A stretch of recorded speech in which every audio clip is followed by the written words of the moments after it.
ওমর কান্না করতে করতে চোখের নিচে কালো দাগ পড়ে গেছে।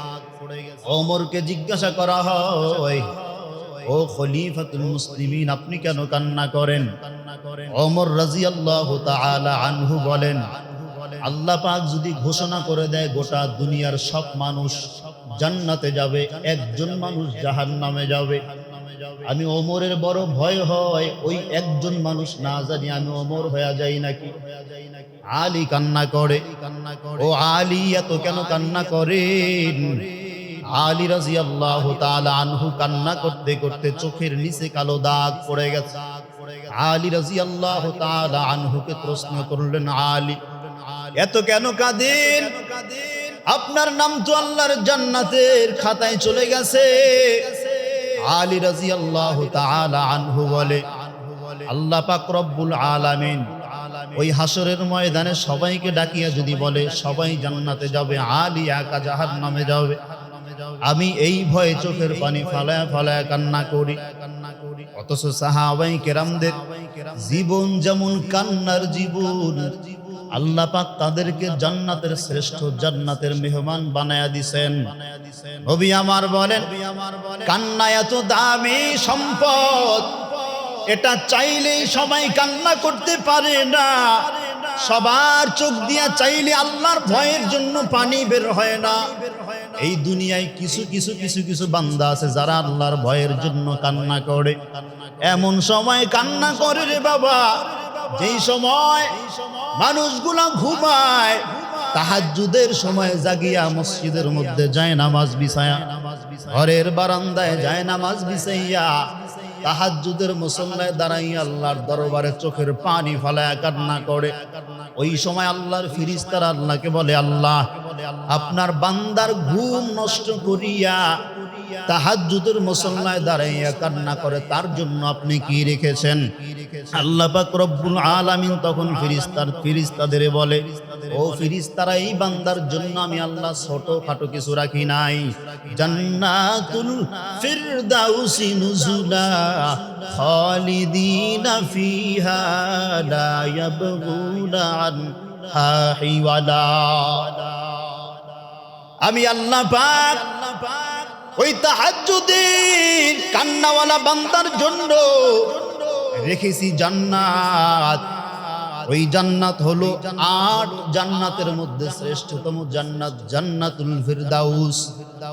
8 জান্নাতের মধ্যে সবথেকে বড় জান্নাত জান্নাতুল ফিরদাউস। তো সাহাবায়ে কেরামদের জীবনে ছিল শুধু কান্না কান্না কান্না কান্না। ফালইয়াদহাকু কলিলাও ওয়ালিয়াবকু কাসীরা। আল্লাহ নিজেই বললেন, বান্দা এই দুনিয়া কিন্তু হাসার জায়গা না, দুনিয়া হলো কান্নার জায়গা। একই সঙ্গে বন্ধুদের নিয়ে আড্ডা দিয়েছো, একই সঙ্গে বন্ধুদের নিয়ে গল্প করেছো, ডানে বামে তাকাইয়া দেখো কত আল্লাহর বান্দা সাদা কাপড়ের প্যাকেট হইয়া কবরে চলে গেছে। তুমি এখন দুনিয়ায় জীবিত আছো, আল্লাহ পাক রব্বুল আলামিন তোমাকে নেওয়ার অপেক্ষায়। কোন দিন জানি মালাকুল মউত আজরাইল তোমার সামনে হাজির হয়ে যাবে, টেরও পাইবা না। ভালো মানুষ রাত্রি ঘুমাইলা, সকালবেলা প্যাকেট হয়ে ঘর থেকে নামতে হবে, ঠিক কিনা? এই দুনিয়ায় আসার সিরিয়াল আছে, আসার সময় আছে, কিন্তু যাওয়ার কোনো সময় নাই। আল্লাহ পাক অসুস্থকে রাখিয়া সুস্থকে নিয়ে যায়, আবার অসুস্থকে ফালাইয়া সুস্থকে ফালাইয়া অসুস্থকে নিয়ে যায়, মাকে ফালাইয়া সন্তানকে নিয়ে যায়, সন্তানকে ফালাইয়া আল্লাহ মাকে দুনিয়ার থেকে বিদায় করে নিয়ে যায়। এই দুনিয়াটা হলো বাবা এমন দুনিয়া, যেই দুনিয়ায় তোমাকে জায়গা দিবে না। চোখের পানি ফালাইয়া এই দুনিয়ার থেকে বিদায় হইয়া জান্নাতে তোমাকে জায়গা করে নিতে হবে। নবীজির অসংখ্য সাহাবায়ে কেরামদের জীবনের মধ্যে শুধু কান্না, কানতে কানতে কানতে কানতে তাদের চোখের নিচে কালো দাগ পড়ে গেল। ওই একজন আল্লাহর নবীর প্রিয় সাহাবী হযরত বেলাল রাদিয়াল্লাহু তাআলা আনহুর জীবনী খুলিয়া দেখেন। বেলাল তো মুসলমান ছিলেন না। যেই সময় মুসলমান হইছেন ওই সময় বেলালকে দেখার মতো কোনো লোক ছিল না। নবীজির দুয়ারে পইরা থাকতেন আর বলতেন, ও পয়গম্বর, আপনি আমাকে যে সবক দিবেন এই সবক নিয়ে দুনিয়ায় চলবো। ও নবী, আমি বেলালকে কে কি বলুক আর নাই বলুক কোনো দরকার নাই, আপনি যা বলবেন আমি বেলাল তাই মানার চেষ্টা করব। ও বাবা, একটু চিন্তা করেন, আল্লাহ আমারে কেন বানাইলো, কোন কারণে বানাইলো, কিভাবে বানাইলো? আল্লাহ তো আমি মানুষকে 3.5 হাত বডি বানাইয়া দুনিয়ার মধ্যে পাঠাইয়া দিলেন, বান্দা চল চল চল। মিনহা খালাকনাকুম ওয়া ফিহা নুঈদুকুম ওয়া মিনহা নুখরিজুকুম তারাতান উখরা وداعيا إلى الله بإذنه وسراجا وقمرا منيرا. أما بعد فأعوذ بالله من الشيطان الرجيم. بسم الله الرحمن الرحيم.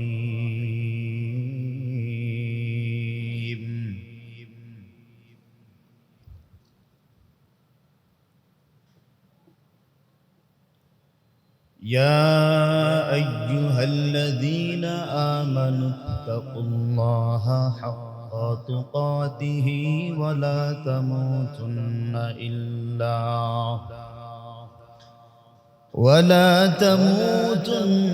إلا وأنتم مسلمون. اللهم صل على محمد النبي الأمي وعلى آله وسلم تسليما. وعلى آله وسلم تسليما كثيرا كثيرا. سبحانك لا علم لنا إلا ما علمتنا إنك أنت العليم الحكيم.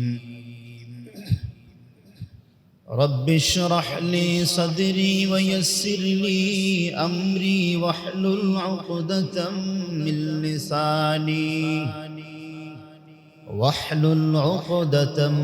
لساني يفقه قولي. यहाँ हम सब मुसाफिर हैं, कब्र आखिर ठिकाना.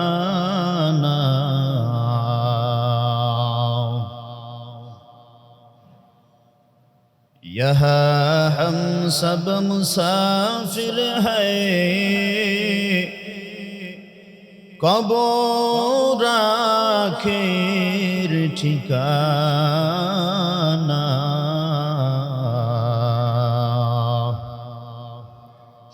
कोई आगे रवाना है, कोई पीछे रवाना.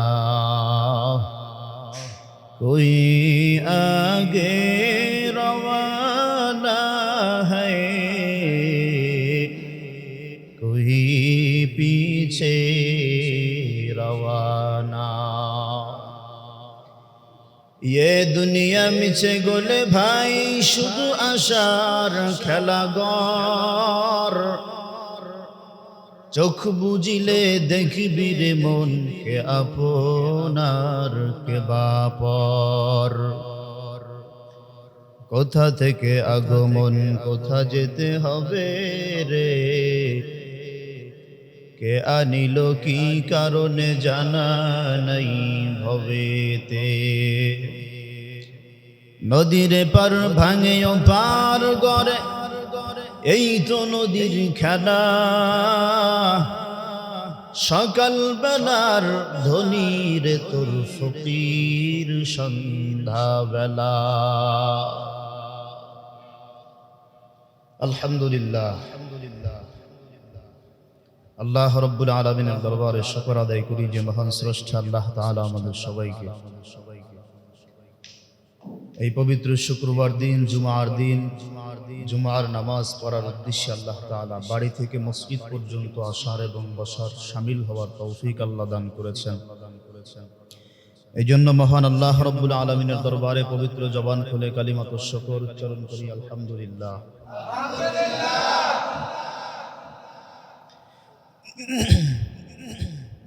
মানুষ আল্লাহ বানাইছেন, এই মানুষের কিছু নীতিমালা আল্লাহ তাআলা দিয়ে দিয়েছেন মানুষের সাথে। আল্লাহ তাআলা তো একটা মানুষকে এমনিতেই দুনিয়ায় বানায়া ছাইরা দেয় নাই। মানুষ কেমনে জীবন চালাবে, কেমনে চলবে, কেমনে হাঁটবে, জীবনে কি করবে, ভালো করলে কি পাবে, খারাপ করলে কি পাবে, প্রত্যেকটা নীতিমালা আল্লাহ রাব্বুল আলামিন বান্দার জিন্দেগি নামক খাতার মধ্যে লেখা দিয়েছে। তো যারা আল্লাহ তাআলার পূর্ণাঙ্গ নীতিমালা নিয়ে জীবন চালাবে তারা পরকালের দরওয়াজা দিয়া কামিয়াব হয়ে আল্লাহর জান্নাতে চলে যাবে। আর যারা আল্লাহ তাআলার নীতিমালার বাইরে চলবে, যে আল্লাহ বলেছে নামাজ পড়তে তিনি নামাজ পড়লেন না, আল্লাহ বলেছে হালাল খাইতে তিনি হালাল খেলেন না, আল্লাহ বলেছে হজ করতে তিনি হজ করলেন না, আল্লাহ বলেছে পর্দা করতে তিনি পর্দা করলেন না, আল্লাহ বলেছে মানুষের প্রতি সহায় হতে, বিনয়ী হতে তিনি সেটা করলেন না। অর্থাৎ আল্লাহ তাআলার যে প্রেসক্রিপশন ছিল তার প্রতি, সেই প্রেসক্রিপশন অনুযায়ী জীবন চালায় নাই। তো তার ঠিকানা কোথায়? বলে সে দুনিয়ায় মৃত্যু পর্যন্ত গোমরাহি। আল্লাহ তাআলা তাকে হেদায়াত দিতেও পারে, কোনো কালে নাও দিতে পারে। সে দোজখী হয়ে যাবে, জান্নাতি হয়ে যাবে, জাহান্নামী হয়ে যাবে। দুনিয়ার মানুষ নবীজি সাল্লাল্লাহু আলাইহি ওয়াসাল্লাম দুনিয়ায় থেকে থেকে কাউকে বলতেন যে তুমি জান্নাতি, তুমি জান্নাতি, তুমি জান্নাতি। অসংখ্য সাহাবায়ে কিরামদের নবীজি বলে দিয়েছেন যে তুমি জান্নাতি, তুমি আল্লাহর জান্নাতে চলে যাও। তাদের জীবনের মধ্যে এত পরিমাণে আল্লাহ তাআলার প্রদত্ত ছিল, আল্লাহ তাআলার ভয় ছিল, ভালোবাসা ছিল যে নবীজি বলতে বাধ্য হয়েছেন যে তুমি জান্নাতি, তুমি জান্নাতি, তুমি জান্নাতে চলে যাও।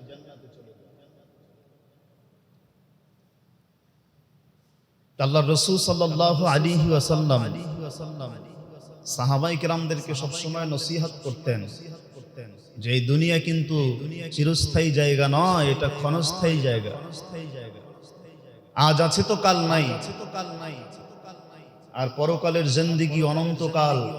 যদি একবার শুরু হয় জীবনে আর কোনোদিন শেষ নাই। তো যে দুনিয়া থেকে চলে গেছেন, যে দুনিয়া থেকে মরেছে, সে অনন্তকালের বাসিন্দা হয়ে গেছে। যে এখনো মরে নাই সে পরকালের কিছু বুঝবে না। তাকে বুঝাইলে এক কান দিয়া ঢুকবে, আরেক কান দিয়া বের হয়ে যাবে। আর এগুলো হয় নাকি? কিন্তু যে কিনা মরেছে সে বুঝবে আসলে অনন্তকাল, পরকাল কি, ওই জগৎ কেমন জগৎ। ওই জগৎ তো কারোর জন্য ভালো হবে, কারোর জন্য খারাপ হবে। ঠিক না? ওই জগৎ তো কারোর জন্য ভালো হবে, কারোর জন্য খারাপ হবে। তো নবীজি সব সময় ভালো জগতের দিকে তাদেরকে আহ্বান করতেন যে উম্মাতরা আসো, ভালোর জগতে পদার্পণ করো। দুনিয়ায় যদি ভালো নিয়ে বিরাজমান থাকতে পারো তাহলে পরকালেও তোমাদের জিন্দেগি আল্লাহ তাআলা সুফল করে জান্নাতে দিয়ে দিবে। তো সাহাবায়ে কেরামদের জীবন ছিল অত্যন্ত বিনয়ী জীবন। আল্লাহ তাআলা নিজে হিসাব নিকাশ করে এই জমিনের মধ্যে নবীজি সাল্লাল্লাহু আলাইহি ওয়াসাল্লামকে ঘোষণা করে দিয়েছেন নবী। যত নবীদের সাহাবী দুনিয়ার মধ্যে ছিলেন, নবীদের শাগরেদরা দুনিয়ার মধ্যে ছিলেন, কাউকে আল্লাহ তাআলা এই ঘোষণা দেয় নাই। কিন্তু আখিরি নবী মুহাম্মদুর রাসূলুল্লাহ সাল্লাল্লাহু আলাইহি ওয়াসাল্লামের উম্মতদেরকে এই ঘোষণা দিয়েছেন আর বলেছেন নবী উম্মতকে এই মেসেজ দিয়ে দেন, এই বার্তা দিয়ে দেন, উম্মত এই বার্তা লইয়া আমার জান্নাতে চলে যাও। ইন্নাল্লাযীনা আমানু ওয়া আমিলুস সালিহাতি কানাত লাহুম জান্নাতুল ফিরদাউসি নুজুলা খালিদিনা ফিহা লা ইয়াবগুনা আনহা হিওয়ালা। আল্লাহ সব দোজখবাসীদেরকেও শোনায়া দিলেন, ও দোজখবাসীরা,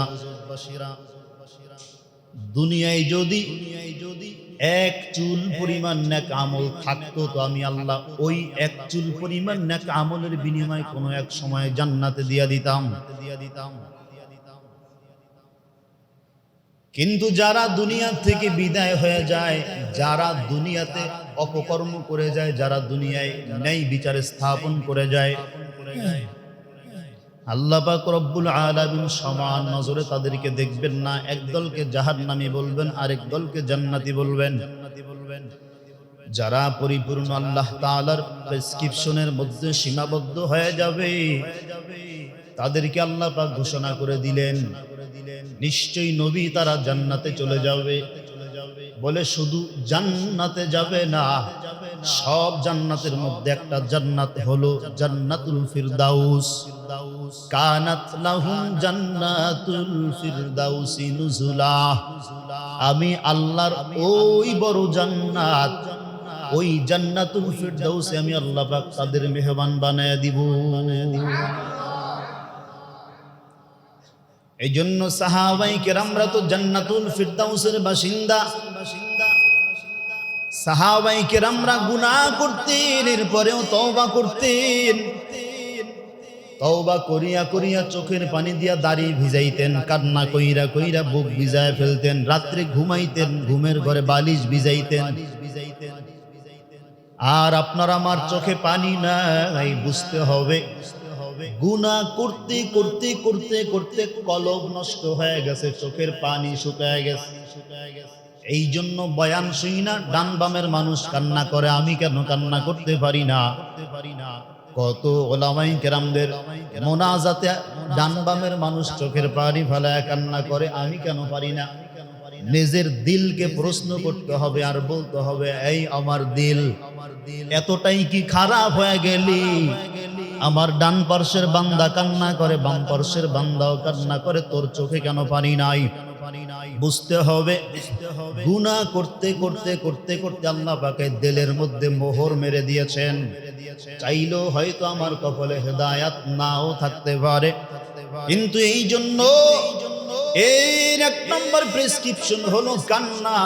আল্লাহ রাব্বুল আলামিন ঘোষণা করলেন, ও পয়গম্বর দুনিয়ার মধ্যে চোখ ঘুরায়া তাকায়া দেখেন, আমি যাদেরকে জান্নাতের সার্টিফিকেট দিয়েছি তাদের চোখেও তো পানির অভাব নাই। আবু বকর কান্না করতে করতে চোখের নিচে কালো দাগ পড়ে গেছে। জিজ্ঞেস করা হয়, ও আবু বকর, আপনার নামটা তো আল্লাহ জান্নাতের দফতরে লেখা ফেলাইছেন, তো আপনি কেন কান্না করেন? আবু বকর সিদ্দিক রাদিয়াল্লাহু আনহু বলে, আমাকে আল্লাহ পাক খুশি হইয়া জান্নাতের টিকিট দিয়েছেন। আবার আমি আবু বকর বেআমলের কারণে যদি আল্লাহ পাক সেই জান্নাতের টিকিট আমার কাছ থেকে ছিনায়া নিয়ে যায়, এই জন্য কান্না করি। ওমর কান্না করতে করতে চোখের নিচে কালো দাগ পড়ে গেছে। ওমরকে জিজ্ঞাসা করা হয়, ও খলিফাতুল মুসলিমিন, আপনি কেন কান্না করেন?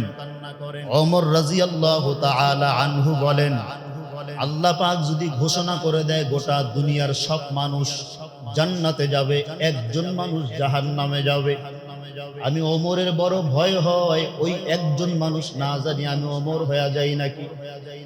আলী কান্না করে, ও আলী এত কেন কান্না করেন?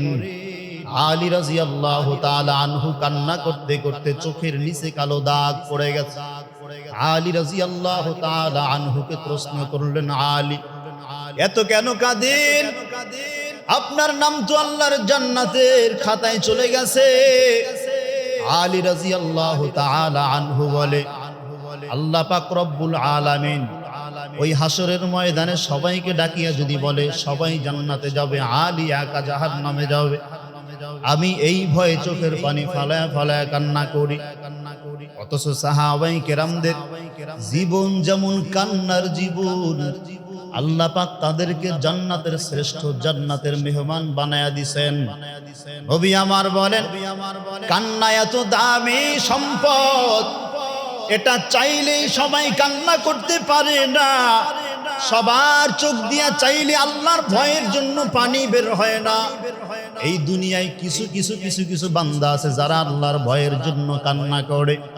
এমন সময় কান্না করে রে বাবা, যেই সময় মানুষগুলা ঘুমায়, তাহাজ্জুদের সময় জাগিয়া মসজিদের মধ্যে যায় নামাজ বিছায়া, ঘরের বারান্দায় যায় নামাজ বিছাইয়া, তাহাজ্জুদের মুসল্লায় দাঁড়াইয়া আল্লাহর দরবারে চোখের পানি ফালায়া কান্না করে।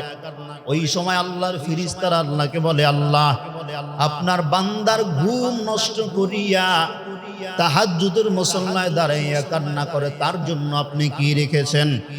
আল্লাহ পাক রব্বুল আলামিন তখন ফেরেশতাদের বলে, ও ফেরেশতারা, এই বান্দার জন্য আমি আল্লাহ ছোটখাটো কিছু রাখি নাই। জান্নাতুল ফিরদাউসি নুজুলা খালিদিনা ফিহা লা ইয়াবগুনা আনহা হিওয়ালা। আমি আল্লাহ পাক ওই তাহাজ্জুদের কান্নাওয়ালা বান্দার জন্য রেখেছি জান্নাত। ওই জান্নাত হলো 8 জান্নাতের মধ্যে শ্রেষ্ঠতম জান্নাত, জান্নাতুল ফিরদাউস। 8 জান্নাতের মধ্যে সবথেকে বড় জান্নাত জান্নাতুল ফিরদাউস। তো সাহাবায়ে কেরামদের জীবনে ছিল শুধু কান্না কান্না কান্না কান্না। ফালইয়াদহাকু কলিলাও ওয়ালইয়াবকু কাসীরা। আল্লাহ নিজেই বললেন, বান্দা এই দুনিয়া কিন্তু হাসার জায়গা না, দুনিয়া হলো কান্নার জায়গা। একই সঙ্গে বন্ধুদের নিয়ে আড্ডা দিয়েছো, একই সঙ্গে বন্ধুদের নিয়ে গল্প করেছো, ডানে বামে তাকাইয়া দেখো কত আল্লাহর বান্দা সাদা কাপড়ের প্যাকেট হইয়া কবরে চলে গেছে।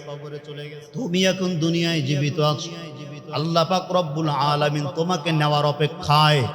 কোন দিন জানি মালাকুল মউত আজরাইল তোমার সামনে হাজির হয়ে যাবে, টেরও পাইবা না। ভালো মানুষ রাত্রি ঘুমাইলা, সকালবেলা প্যাকেট হয়ে ঘর থেকে নামতে হবে, ঠিক কিনা? এই দুনিয়ায় আসার সিরিয়াল আছে, আসার সময় আছে, কিন্তু যাওয়ার কোনো সময় নাই। আল্লাহ পাক অসুস্থকে রাখিয়া সুস্থকে নিয়ে যায়, আবার অসুস্থকে ফালাইয়া সুস্থকে ফালাইয়া অসুস্থকে নিয়ে যায়, মাকে ফালাইয়া সন্তানকে নিয়ে যায়, সন্তানকে ফালাইয়া আল্লাহ মাকে দুনিয়ার থেকে বিদায় করে নিয়ে যায়। এই দুনিয়াটা হলো বাবা এমন দুনিয়া, যেই দুনিয়ায় তোমাকে জায়গা দিবে না। চোখের পানি ফালাইয়া এই দুনিয়ার থেকে বিদায় হইয়া জান্নাতে তোমাকে জায়গা করে নিতে হবে। নবীজির অসংখ্য সাহাবায়ে কেরামদের জীবনের মধ্যে শুধু কান্না, কানতে কানতে কানতে কানতে তাদের চোখের নিচে কালো দাগ পড়ে গেল। ওই একজন আল্লাহর নবীর প্রিয় সাহাবী হযরত বেলাল রাদিয়াল্লাহু তাআলা আনহুর জীবনী খুলিয়া দেখেন। বেলাল তো মুসলমান ছিলেন না, যেই সময় মুসলমান হইছেন ওই সময় বেলালকে দেখার মতো কোনো লোক ছিল না। নবীজির দুয়ারে পইরা থাকতেন আর বলতেন, ও পয়গম্বর, আপনি আমাকে যে সবক দিবেন এই সবক নিয়ে দুনিয়ায় চলবো। ও নবী, আমি বেলালকে কে কি বলুক আর নাই বলুক কোনো দরকার নাই, আপনি যা বলবেন আমি বেলাল তাই মানার চেষ্টা করব। ও বাবা, একটু চিন্তা করেন, আল্লাহ আমারে কেন বানাইলো, কোন কারণে বানাইলো, কিভাবে বানাইলো? আল্লাহ তো আমি মানুষকে 3.5 হাত বডি বানাইয়া দুনিয়ার মধ্যে পাঠাইয়া দিলেন, বান্দা চল চল চল। মিনহা খালাকনাকুম ওয়া ফিহা নুঈদুকুম ওয়া মিনহা নুখরিজুকুম তারাতান উখরা। আল্লাহ বলেন, বান্দা এই মাটি দিয়েই তো তোকে বানাইলাম, মাটির উপরেই তো ছেড়ে দিলাম, আবার মাটির গর্ভে নিয়ে যাব। আবার এমন একদিন আসবে আমি আল্লাহ মাটির গর্ভের থেকে তোকে ধইরা ধইরা তুলবো। ওই দিন হাসরের ময়দানে আমি আল্লাহ পাকের সামনে তোকে দাঁড় করাইয়া দিব বিচারের জন্য। জবাব না দিয়া কোনো বান্দা জান্নাতে যাইতে পারবা না। আল্লাহ পাক রব্বুল আলামিনের ধরা কিন্তু বড় কঠিন ধরা। আল্লাহ ধরেন না, ধরেন না, ধরেন না। যখন ধরিয়াই ফালায় আমার মাওলার হাত থেকে কেউ বাইসা যাইতে পারে না। এরে নবীর উম্মতের দল, আল্লাহ হাত কেমনে বানাইলেন যদি এইটা নিয়েও গবেষণা করো রে বাবা, ঈমান মজবুত হয়ে যাবে। ওই মজবুত ঈমান লইয়া আল্লাহর জান্নাতে যাইতে পারবা।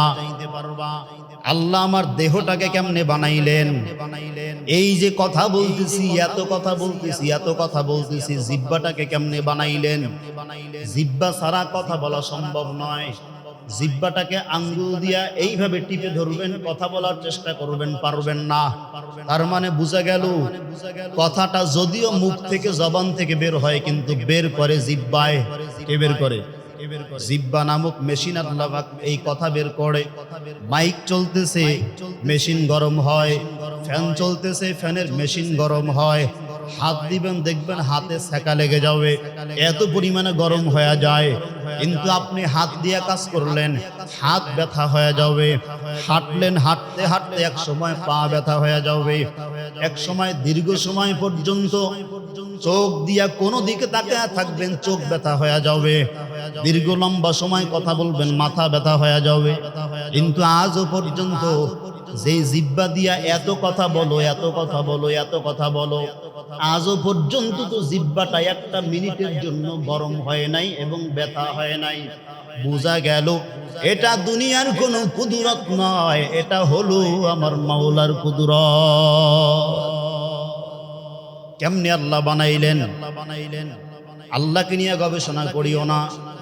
আল্লাহ আছে না নাই গবেষণা করিও না। গাছ নিয়ে গবেষণা করো, আল্লাহ এই গাছকে কেমনে বানাইলেন। আল্লাহ পাক রব্বুল আলামিন এক সিজনে গাছের পাতা সব ঝরাইয়া ফেলায়, আরেক সিজনে গাছের নতুন পাতা গজাইয়া গাছের ফল সুন্দর দান করে। এক সিজনে আম ছিল না, এখন গাছে আল্লাহ আম দান করলেন। এক সিজনে কাঁঠাল ছিল না, এখন আল্লাহ কাঁঠাল দান করলেন। এক সিজনে আমি অসুস্থ ছিলাম, আজ আমি সুস্থ হইয়া সবার মাঝে ঘুরতেছি। এই বিষয় নিয়ে চিন্তা করো রে বাবা। নবীজি বলেন, মালিক নিয়ে চিন্তা করিও না, মালিকের সৃষ্টি নিয়ে চিন্তা করো। এক সৃষ্টি নিয়ে চিন্তা করলে যদি ঈমানটা মজবুত হয়, আর ওই মজবুতওয়ালা ঈমান লইয়া যদি দুনিয়া থেকে চলে যাইতে পারো, আমার রব ঘোষণা করে দেয়, ও নবী আপনার ওই উম্মত বিনা হিসাবে জান্নাতি আমি আল্লাহ ঘোষণা করে দিলাম। শুধু চিন্তার বিষয় ঈমান। ঈমান শুধু চিন্তার বিষয়। একটু চিন্তা, ওমরের চোখের পলক সমপরিমাণ একটা চিন্তায় ওমরের জীবন বদলে দিয়েছে। তো হযরত বেলাল চিন্তা করে বলেন, নবীজির কদমে যাব, নবীজির কদমে যাইয়া মুসলমান হব, কালিমা পড়ব, নবীজির হাতে বায়াত হব। কিন্তু ওমরের জীবনে কি হবে বা না হবে এটা বেলাল চিন্তা, বেলালের জীবনে কি হবে বা না হবে এটা বেলাল চিন্তা করে নাই। বেলাল ইসলাম ধর্ম গ্রহণ করেছেন, না জানি বেলালের উপরে দুনিয়ার সব ঝড় তুফান চলে আসছে। বেলাল এত দামি হয়ে গেছে, গোসল করার সময় টুপিটা পর্যন্ত ফালায় না, মাথার মধ্যে এইভাবে হাত দিয়া চাইপা ধইরা গোসল করে। এত নবীকে মহব্বত করে, আল্লাহকে মহব্বত করে। বেলাল রাতেও মার খায়, দিনের বেলাও মার খায়। দিনের বেলা মার খায়, রাতের বেলা মার খায়। রাতের অন্ধকারে নবীজির কদমে আসিয়া চোখের পানি ফেলায়া কান্না করে। ও বেলাল, তুমি কেন কান্না করো? তোমাকে কে আঘাত করেছে? বেলাল চোখের পানি ফেলায়া নবীজির সামনে বলতেন, ও পয়গম্বর, আমি দুনিয়ার আঘাত সহ্য করতে পারি না, এই জন্য আমি বেলাল কান্না করি। কিন্তু পয়গম্বর, আমার বড় ভয় হয়, আমি অন্ধকার কবরে গেলে আল্লাহর জাহান্নামের আগুন আমি বেলাল কেমনে সহ্য করব? এই ভয় করিয়া শুধু কান্না করতেন। বেঈমানরা বেলালকে মারতেন। উমাইয়া নামক বেঈমান বেলালের জিন্দেগি শেষ করে দিয়েছে।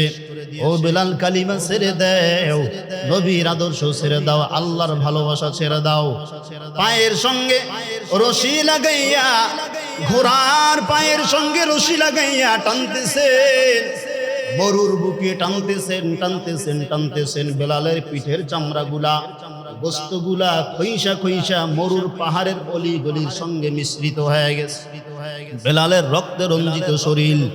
বেলাল চিৎকার করে, জিজ্ঞাসা করা হয় বেলাল কেমন যন্ত্রণা হয়?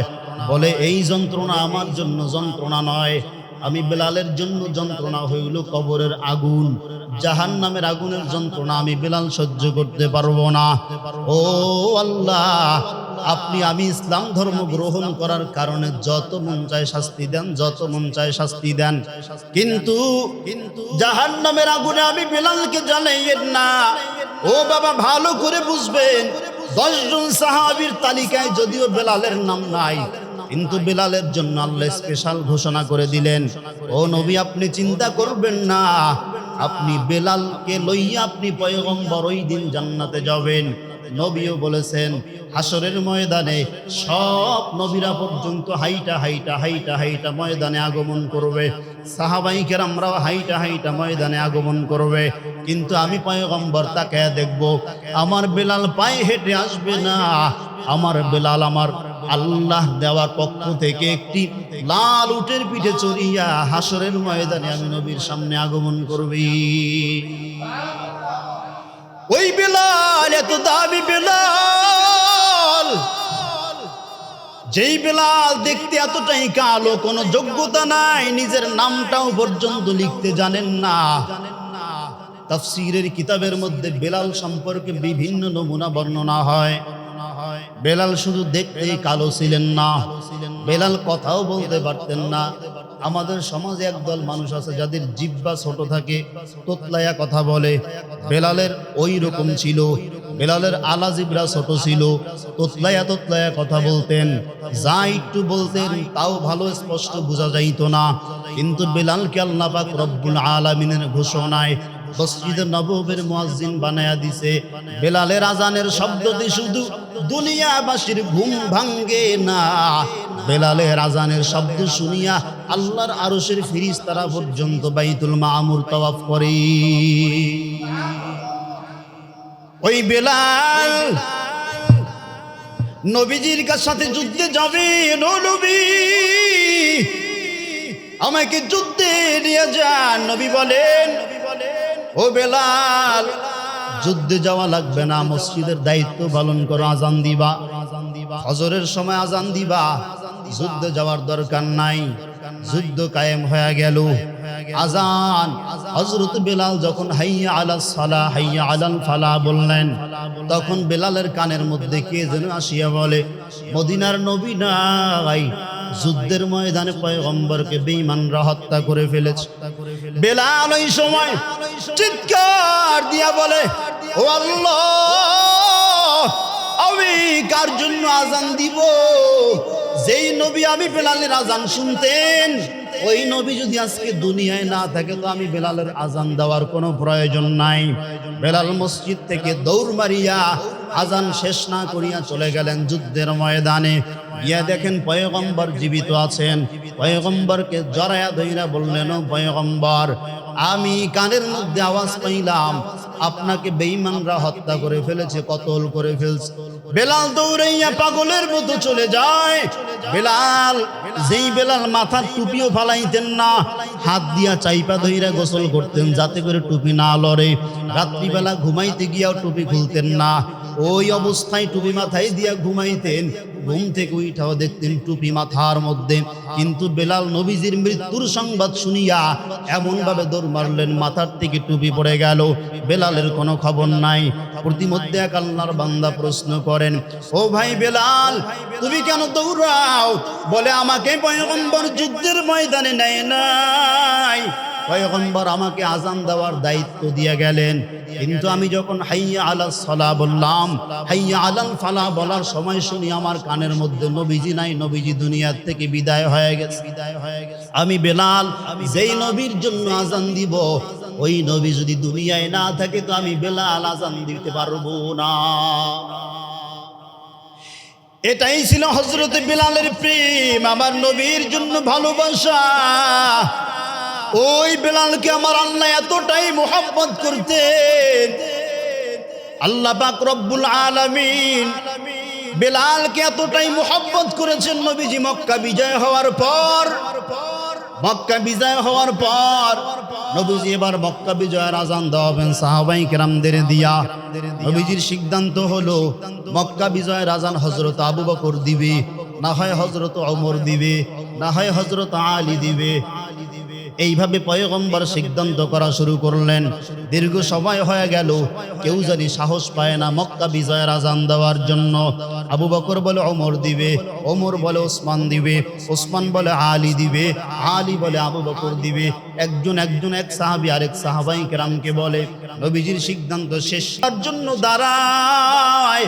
ওই সময় আমার আল্লাহর পক্ষ থেকে সিদ্ধান্ত, ও জিবরাইল তাড়াতাড়ি চলে যান, নবীজির কানের গোড়ায় গিয়ে আওয়াজ দেন, আজকে মক্কা বিজয়ের আজান আবু বকর দিবে না, মক্কা বিজয়ের আজান ওমর দিবে না, মক্কা বিজয়ের আজান আলী দিবে না, মক্কা বিজয়ের আজান হযরত ওমর ফারুক দিবে না।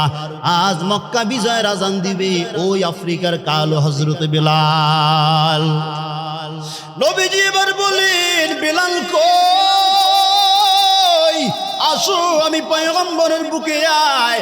আমি নবী দুনিয়ার মধ্যে সিদ্ধান্ত করতেছি, আবু বকর দিবে, না হয় ওমর দিবে, না হয় আলী দিবে, না হয় হযরত ওমর রাদিয়াল্লাহু আনহু দিবে। এই সাহাবাই কেরামরা মক্কা বিজয়ের আজান দিবে, কিন্তু আমার সিদ্ধান্ত বাতিল করিয়া ওই বিলালের সিদ্ধান্তের জন্য আল্লাহ জিবরাইলকে পাঠায়া দিলেন, ও জিবরাইল চলে যাও, মক্কা বিজয়ের আজান কোনো সাহাবী দিবে না, মক্কা বিজয়ের আজান হবে আমার আশিক হযরত বিলালের কণ্ঠে। তো বিলালকে আমার আল্লাহ এতই ভালোবাসতেন, নবীজি এত ভালোবাসতেন, বেলালের চেহারা দেইখা না রে বাবা, বেলালের তাকওয়া দেইখা আল্লাহ পাক রব্বুল আলামিন বলেন, ইয়া আইয়ুহাল্লাযীনা আমানুত্তাকুল্লাহ হাক্কা তুকাতিহি ওয়া লা তামুতুন্না ইল্লা ওয়া আনতুম মুসলিমুন।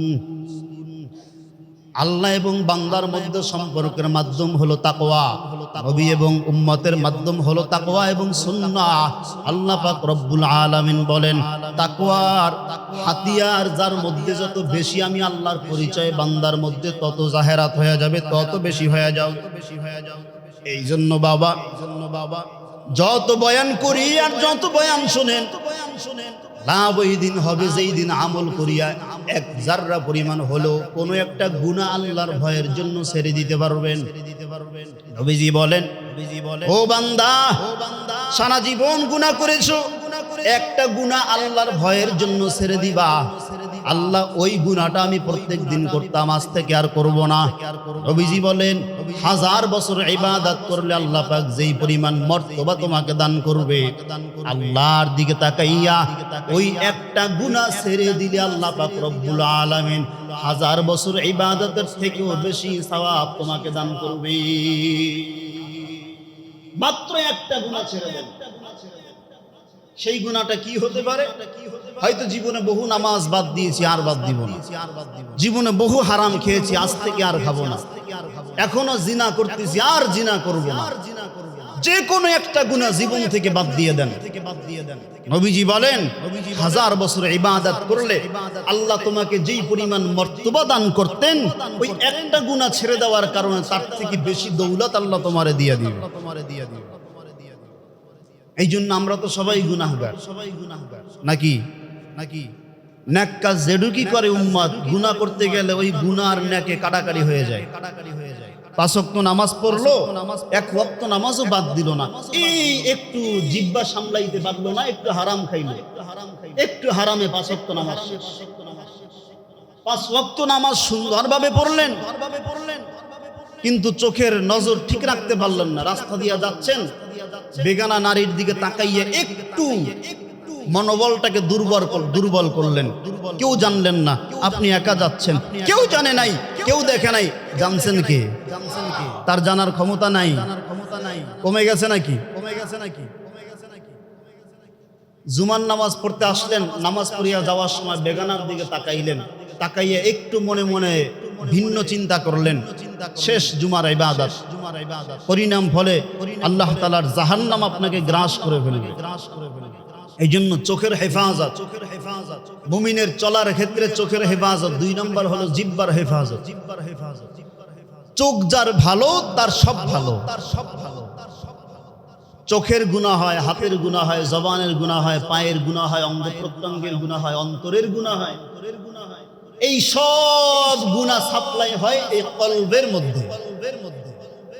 আবার সব অঙ্গ প্রত্যঙ্গের দ্বারা যেই পরিমাণ নেক হয়, এই নেকটাও এই কলব নামক জায়গা থেকে সাপ্লাই দেওয়া হয়।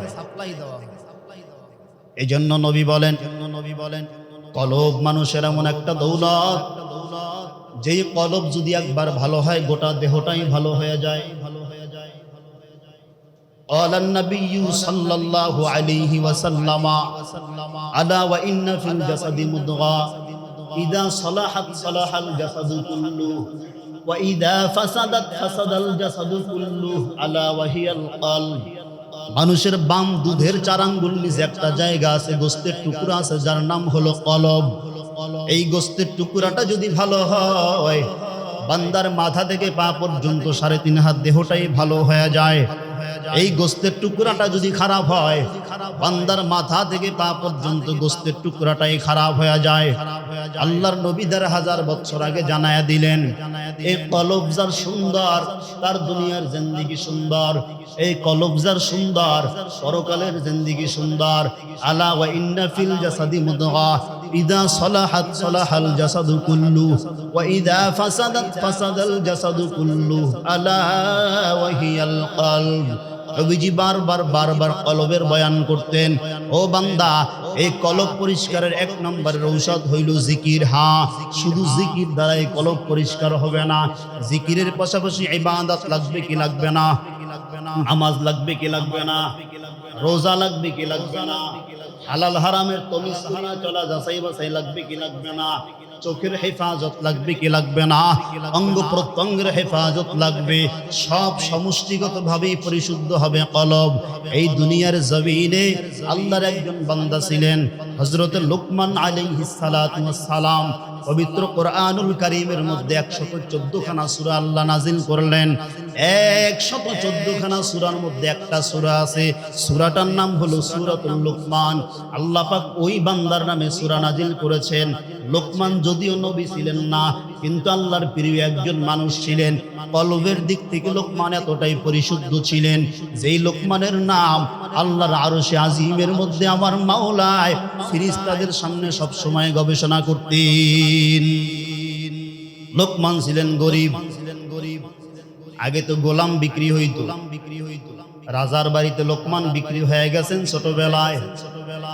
কিতাবের মধ্যে বর্ণনা হয় 8 টাকায় বিক্রি হয়ে গেছেন। 7 বছর গোলামি করেছেন। মালিক প্রত্যেক দিন সন্ধ্যাবেলা তাকে দেখে, লোকমান তো সারাদিন কাজ করে। লোকমানের পাশাপাশি আমির বান্দার কর্মচারী যারা আছেন তারাও তো কাজ করে, কিন্তু সন্ধ্যাবেলা কাজ শেষ করার পর লোকমানের পার্শ্বে আসিয়া ভিড় জমায়। লোকমান নসিহত করে, এই নসিহতগুলা তারা শ্রবণ করে। বাদশার নজর পড়ে গেল, আমার বাড়িতে কাজ করিয়া খায়, আমি বাদশার কাছে থেকেও আসে না, লোকমানের কাছে কেন আসে? লোকমানের মধ্যে এমন কি আল্লাহ দান করেছেন? লোকমানকে একদিন ডাক দিয়া বললেন, ও লোকমান, আপনি এদিকে আসেন, কথা শুনে যান। লোকমান বাদশার সামনে হাজির হইলেন। প্রকম্পিত হয়ে গেছেন, কাঁপতেছেন, না জানি বাদশাহ আমাকে চাকরিচ্যুত করে দেয়, আজাদ করে দেয়। বাদশাহ লোকমানকে বিনয়ের সাথে বলে, ও লোকমান, আপনার কোনো ভয় নাই, আমার প্রশ্নের জবাব দেন। আপনি সারাদিন কাজ করেন, আপনার কর্মচারী ভাইরাও সারাদিন কাজ করে, সন্ধ্যাবেলা আপনার কাছে আসিয়া সবাই ভিড় জমায়। আপনি যেই পরামর্শ দেন সেই পরামর্শ তারা শ্রবণ করে, আপনি যেই বয়ান করেন সেই বয়ান তারা শ্রবণ করে। আমি কর্মচারীদের ডাক দিয়া বললাম, তাদের বক্তব্য হলো লোকমান সন্ধ্যাবেলা যে নসিহত আমাদেরকে করে দেয় তার উপরে আমরা চলি, আমাদের জীবন পরিবর্তন হয়ে যায়। এই লোকমান তার সন্তানদের ডাক দিয়া বলেন, ও সন্তান, ইয়া বুনাইয়া আকিমিস সালাহ। সন্তানদের লোকমান প্রায় 4-5 জায়গায় নসিহত করেছেন, ও সন্তানেরা সাবধান সাবধান, জীবনে আল্লাহর হুকুম নামাজ অমান্য করবি না, জীবনে হারাম খাবি না, জিহ্বা দিয়া কোনোদিন মিথ্যা বলবি না, চোখ দিয়া বাজে বেগানার দিকে তাকাবি না। এই সুন্দর সুন্দর নসিহতগুলো লোকমানের আরবি ভাষায় করেছিলেন সন্তানদের। আপনারা সন্তানদের নসিহত করেন কি করেন না? সন্তানকে ডাক দিয়া অনেক কথা বলি কি বলি না বলেন? লোকমান তার সন্তানদের এই কথাগুলা বলতে লাগলেন।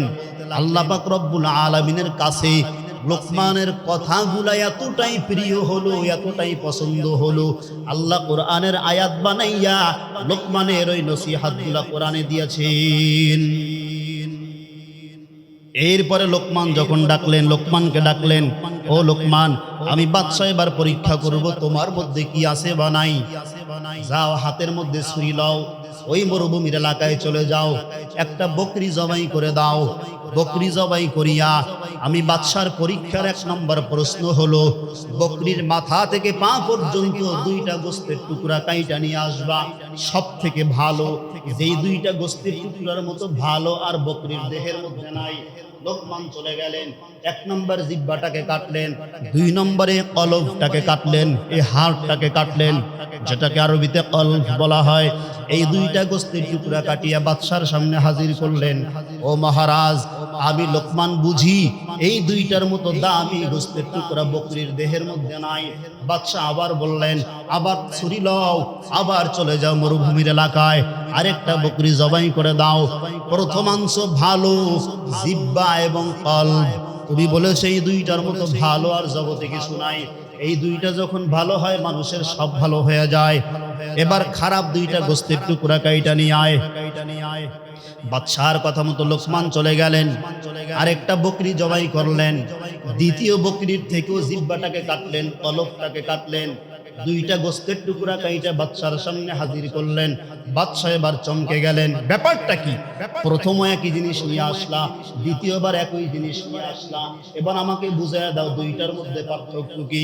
লোকমান আলাইহিস সালাম বলেন, ও বাদশা মহারাজ, মানুষের জিহ্বা যদি ভালো হয় মানুষের গোটা জগৎটাই ভালো হয়ে যায়। মানুষের কলব যদি ভালো হয় গোটা দেহটাই ভালো হয়ে যায়। হাজারো মানুষ জিহ্বার কারণে জাহান্নামে চলে যাবে, কলব কন্ট্রোল না করার কারণে হাজার মানুষ দোজখবাসী হয়ে যাবে। ও বাদশা, আপনি আমার হিকমত পরীক্ষা করেন, কিন্তু আমি বলি এই হিকমত আমি লোকমানের হাতের তৈরি করা নয়। আমি লোকমান হাকিম যখন রাত্রিবেলা ঘুমাই, আমার কানের মধ্যে কে যেন আসিয়া সারাটা রাত্র সবক বাতায়। আমি একদিন ঘুম ভেঙে গেল, হঠাৎ করে আমি ডান দিকে ফিরিয়া প্রশ্ন করলাম, ও আল্লাহ, আমার কানের গোড়ায় কে এমন আওয়াজ দেয়? আল্লাহ পাক রব্বুল আলামিন বলেন, দুনিয়ার কেউ না রে লোকমান, তোর কানের গোড়ায় আমি আল্লাহ নিজেই তোকে সবক বাতায়া দেই। এই হলো এই কলবের বর্ণনা। লোকমান এবার বলে, ও বাদশা মহারাজ, এই কলব এমন একটা জায়গা, এমন একটা স্থানের নাম, যেইটা যদি ভালো হয় মানুষের মাথা থেকে পা পর্যন্ত পুরোটাই ভালো, জান্নাতি হয়ে যায়। আর এই কলব যদি খারাপ হয় মানুষের গোটা দেহটাই জাহান্নামী হয়ে যাবে। ও বান্দা, এই জন্য নবীজি 1000 বছর আগে বলে গেলেন, আলা ওয়া ইন্না ফিল জাসাদি মুদগা ইদা সালাহাত সালাহাল জাসাদু কুল্লু ওয়া ইদা ফাসাদাত ফাসাদাল জাসাদু কুল্লু আলা ওয়া হিয়াল কলব। মানুষের বাম দুধের 4 আঙ্গুল নিচে একটা জায়গা আছে যার নাম হলো কলব, ছোট্ট একটা গোস্তের টুকরা। ওই টুকরাটাই যদি ভালো হয় তো বান্দার ঠিকানা জান্নাতে চলে যাবে। আর এই গোস্তের টুকরাটা পড়ে আমার হাতের দ্বারা যেন মানুষ অসন্তুষ্ট না হয়, আমার পায়ের দ্বারা যেন আমি গুনাহ না করি, আমার চিন্তা শক্তি, মস্তিষ্ক, শ্রবণ শক্তির দ্বারা যেন আমি গুনাহ না করি। আল্লাহর নবী বলেন, বান্দা সব অঙ্গ প্রত্যঙ্গ হেফাজত করার নামই হলো জান্নাতি মেহমানের কাজ এবং তার গুণাগুণ। সব অঙ্গ প্রত্যঙ্গকে হেফাজত করার নাম হলো একজন পরিশুদ্ধ মানবের নাম।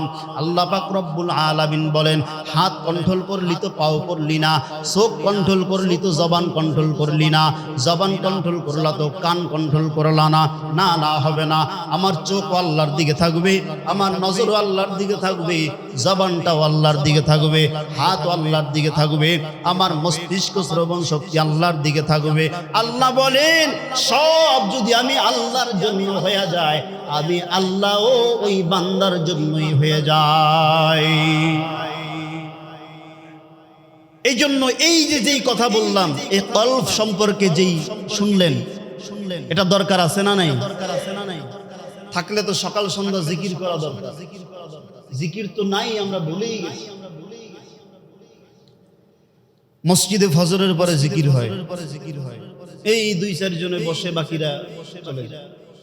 করেন আপনি যেখানে গিয়ে জিকির করেন, কিন্তু নবীজির সবক, তরিকার সবক হলো সকাল সন্ধ্যা কমপক্ষে জিকির করা। জিকিরের জন্য তো কোনো সময় আল্লাহ পাক বাইদা দেয় নাই, দিছে? নামাজের জন্য সময় বাধা আছে, ফরজ, তাও ফরজের ক্ষেত্রে। নফলের ক্ষেত্রে কিন্তু সময় বাধা নাই, যখন মন চায় ওযু করে নামাজ পড়া শুরু করবেন। সালাতুল তাওবার নামাজ আদায় করবেন, ওযু করে 2 রাকাত তাহিয়াতুল ওযুর নামাজ আদায় করবেন, নফল নিয়াত করে যে কোনো নফল মাকসাদ নিয়ে নামাজ আদায় করবেন। কোনো নির্ধারিত সময় নাই। ঠিক তেমনি ভাবে জিকিরের জন্য কোনো নির্দিষ্ট সময় নাই। যত করবেন কলবের জন্য লাভ। কলব যদি জিকির দ্বারা পরিচ্ছন্ন হতে পারে, বিনা হিসাবে আল্লাহর জান্নাত ঠিকানা হয়ে যাবে। এই জন্য বাবারা, পায়ে হাত রেখে বলি, সাবধান। স্ত্রীদেরকে এই নসিহত করবেন, সন্তানদের এই নসিহত করবেন, জিকির যেন বান্দার থেকে মাহরুম না হয়, জিকির থেকে যেন বান্দা কোনোভাবে আলাদা হয়ে না যায়। জিকির হচ্ছে কলবের খোরাক। মানুষ যেমন খাদ্য ছাড়া বাঁচে না, জিকির ছাড়া, তাকওয়া ছাড়া এই কলবের রূহানিয়ত বাঁচে না। এই জন্য আল্লাহ তাআলার কাছে বেশি বেশি তওবা করব, বেশি বেশি কান্না করব। কান্না না আসলেও কান্নার ভান করবেন, জাহান্নামকে স্মরণ করবেন, তো দেখবেন অটোমেটিক দিল নরম হয়ে যাবে। আপনার কান্না কেন আসে না, নিজেকে নিজে প্রশ্ন করে দেখেন তো।